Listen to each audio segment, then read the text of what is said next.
Bonjour et bienvenue sur la chaîne Projet Développement. On se retrouve aujourd'hui pour un nouveau tutoriel. Alors c'est parti, on attaque le projet. Alors bonjour à tous, aujourd'hui on se retrouve pour un nouveau tutoriel. Aujourd'hui on va voir comment valider notre code avec Validator HTML et Validator CSS. Alors déjà on va faire une petite revue de notre code et voir un peu comment il fonctionne, la maquette. Voilà la maquette qu'on devait avoir pour mobile, ça c'était dans le dernier épisode. Donc là, on peut voir la maquette. On va voir aussi sur notre site, lancer l'inspecteur et voir si tout est en ordre. Donc on inspecte, on regarde les versions mobiles, on passe au iPhone. Vous avez maintenant l'iPhone sur Google Chrome qui s'affiche dans l'inspecteur. Donc on peut voir que tout fonctionne bien, la maquette est bien intégrée, y compris sur iPhone 6. Nos cartes sont bien, notre footer est bien, donc tout va bien, nos éléments sont bien dans l'écran.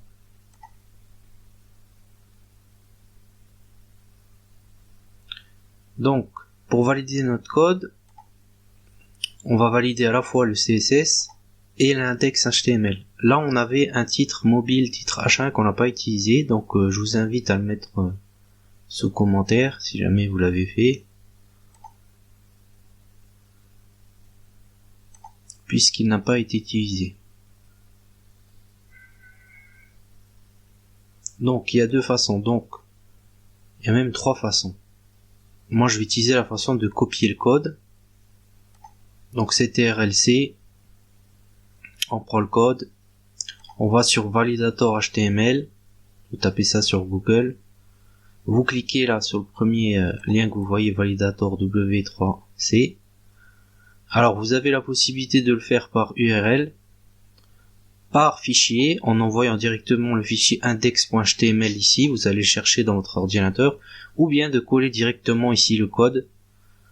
C'est ce que nous on va faire dans cette vidéo. Et là, vous checkez, on attend et on voit ce qui va pas dans notre code. Donc nous on a que 3 erreurs, donc ça va. Alors, ce qu'on peut voir dans les erreurs, c'est que on a une bad value 120 pixels for attribute with on element img expect digit but so be instead. Donc apparemment là, les with et les 8, on n'aurait pas dû mettre pixel, ou plutôt il attend un p. Sinon on aurait pu faire une classe CSS aussi, c'était possible pour changer cette erreur. Et on a également un problème sur la classe P, ici on n'a pas écrit classe et on n'a pas de classe, donc il y a un problème. Donc c'est à la ligne 56, vous avez même les colonnes. Donc ce qu'on va faire, on va se rendre à la ligne 56, et là on voit l'erreur. Oui, effectivement, on a commencé à marquer classe, et on n'a pas fini. Donc tout simplement, il suffit de l'enlever. Donc comme on voit ici, voilà, c'est la même chose. Donc on le supprime, on enlève le petit espace sur la palette P, et voilà, donc ça c'est une erreur déjà en moins. On va aller voir les autres erreurs. Donc on a deux erreurs, donc avec le 8 120 pixels et 50 pixels, parce qu'il nous dit pas de value 50 pixels pour attribute A. Vous pouvez aussi mettre la traduction en français, comme ça vous pouvez voir ce qu'ils disent, mais de toute façon vous laissez l'anglais, comme ça vous fait travailler l'anglais. À moins que vous compreniez pas ce qui est dit en anglais, et là vous traduisez en français. Donc c'est la ligne 25, donc c'est la même chose, il suffit tout simplement de changer 8 et 8. Donc c'est ce qu'on va faire. À la ligne 26, voilà, on a un with, un 8. Et là on a mis px. Donc on va simplement enlever le px. puisque lui automatiquement il va savoir que c'est des pixels. Donc il n'a pas compris l'information en fait. Et pour lui, ça s'écrit pas comme ça, quoi. Même si ça a été interprété comme ça dans le navigateur, lui il n'a pas compris. Au validateur. Donc on recopie notre code, on revient en arrière, on remonte, on va enlever l'ancien code, vous enlevez l'ancien code, vous copiez le nouveau, après avoir effectué bien sûr les changements, vous checkez, et là, document checking complete, no error or warning to show.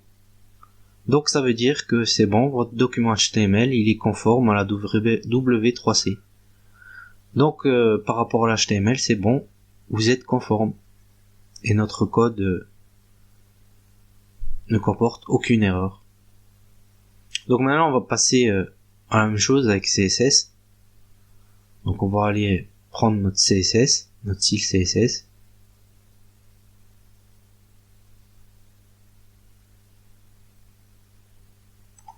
Donc, pareil, soit vous envoyez le fichier style.css, ou soit vous copiez-collez tout le code, ou vous passez par l'URL. Et vu qu'on est en local, je sais pas si ça va marcher.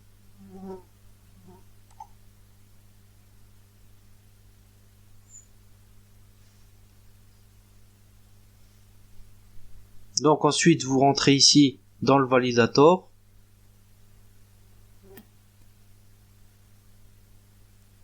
Vous avez aussi le choix par adresse URI ou par le fichier CSS local que vous envoyez ici. Vous rentrez dans votre ordinateur. Ça sera un fichier style.css ou par la saisie directe comme nous on va faire maintenant. On colle, on vérifie. On attend qu'il charge. Si parfois il est un peu lent, vous recliquez. Et voilà, félicitations, aucune erreur trouvée. Ce document est valide conformément à la recommandation CSS niveau 3 plus SVG. Donc là c'est bon, votre code CSS marche, notre code CSS marche. Et toutes nos classes sont justes, il n'y a pas d'erreur. Donc tout ça est validé.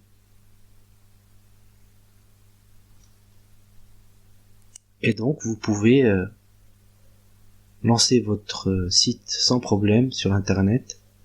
Il est valide et conformément à la W3C. Donc voilà, on a revu notre code. Donc tout fonctionne. Dans un prochain tutoriel, on verra comment changer la balise image et le background image et les différences entre eux.